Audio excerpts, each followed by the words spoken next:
هعمل معاكم النهارده قرص الافران المقرمشه، قرص اقتصاديه بعجينه بسيطه مورقه زي القراقيش وبتدوب ذوبان البسكوت بدون عجين ولا تخمير. هتجهز معاكم في 10 دقايق، تشبه قوي البرازق في شكلها بس اسهل وابسط بكتير في تحضيرها. وكل الكميه اللي شايفينها دي من نص كيلو دقيق بس. مشكلتها الوحيده انكم رايحين جايين هتاكلوا فيها. في طبق عندي هضيف 4 معالق كبار من سكر حبيبات عادي خالص، وعليهم كوبايه من الميه الفاتره، يعني ما تكونش بارده ولا سخنه، مايله للدفيان شويه، وهدوب فيها السكر كويس جدا. المكون الاساسي عندي واللي ما اقدرش استغنى عنه معلقه كبيره من بتاعه الاكل ممسوحه من النشاد او الامونيا على حسب البلد اللي موجوده فيها. الماده الدهنيه بتاعتي ربع كوبايه زيت على سمنه، ممكن احط 4 معالق زيت على معلقتين سمنه، 5 معالق زيت على معلقه كبيره سمنه حسب المتاح عندي، وممكن استبدل السمنه بزبده يكونوا برضو بدرجه حراره الغرفه. وهقلب كل ده مع بعضه كويس قوي لحد ما كل حاجه تدوب تماما. نص كيلو من الدقيق عليه رشه من الملح، معلقه كبيره اختياري من الحليب البودره، اقدر استبدلها بفانيليا او اقدر استغنى عنهم الاثنين خالص، وهنزل عليهم بخليط السوائل اللي انا لسه عاملاه. المقادير مظبوطه قوي، اهم حاجه عندي هي الكوبايه اللي هعاير بيها المواد السائله نفسها اللي هعاير بيها الدقيق، وهبتدي الم العجينه بالشكل ده.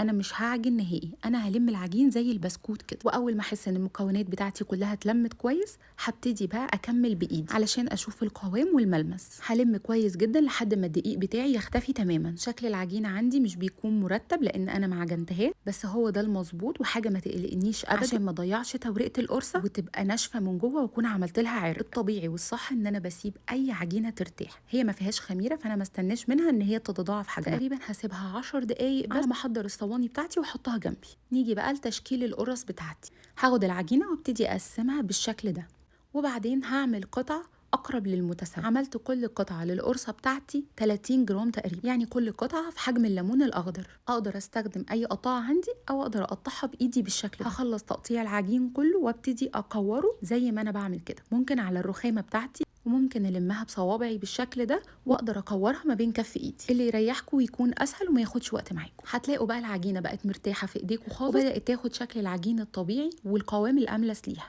هخلص الكميه كلها واغطيها قدامي علشان ابدا اشتغل. هحضر في طبق عندي 5-6 معالق كده كبار من السمسم، عليهم معلقتين من السكر الحبيبات ومعلقه كبيره من الزيت او معلقه كبيره من الميه، والم كل ده مع بعضه. المهم عندي ان ياخد القوام الرملي ده عشان يلزق كويس على القرصه وما يقعش. هاخد كل قطعه من الكور اللي انا لسه عاملاها وانزل بيها في السمسم ضغطه حلوه كده عشان تشيل كميه سمسم كويس، وابتدي افردها قدامي على الرخامه بالطريقه دي. المهم اني عايزه السمك بتاعها يكون رفيع، او لو حابين نعمل السمك ازيد شويه مفيش مشكله، بس ناخد بالنا ان احنا حاطين فيها نشادر فهتزيد لسه شويه في الفرن، يعني هترفع معانا شويه، فنظبط احنا العلو بتاع القرص. زي ما قلنا نفردها بايدينا هتكون سهله وبسيطه، او نفردها بنشابه بالطريقه دي. ولو حسيت ان السمسم قليل ازود شويه لان جمالها في السمسم بتاعها. هحضر صينيه تقيله بتتحمل الحراره وبدون ما ادهن فيها اي حاجه ولا ورق زبده، هبتدي ارص فيها القرص بتاعتي. ممكن كمان افردها فرده بسيطه على الرخام واكمل فردتها في الصينيه زي ما انا بعمل كده. هخلص كل كميه العجين بتاعتي وارص القرص كلها في الصواني. عملوا معايا 4 صواني كبار مليانين. ونيجي بقى لاهم خطوه وهي طريقه التسويه. هسخن الفرن كويس جدا على درجه حراره 170 من تحت، بس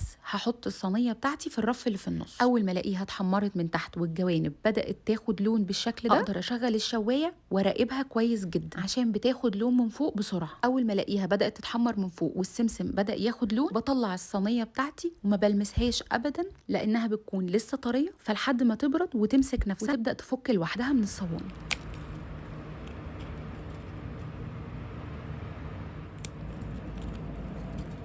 مقرمشه من بره حلو قوي ومظبوطه في لونها وتسويتها وبتدوب ذوبان في البق. فطار او عشاء او نقنقه كده طول اليوم، قرمشوها او غطسوها هتعجبكم بكل الطرق وبكل اشكالها، وتقدروا تحطوها كسناك حلو للولاد في اللانش بوكس. انا كده خلصت قرص النشادر بتاعتي النهارده خلاص، متاكده من سهولتها وبساطتها وحلاوتها وقد ايه فتحت نفسكم عليها. هتقوموا تجربوا. الف هنا وعافيه على قلبكم وقلب ولادكم مقدما، ومع الف سلامه.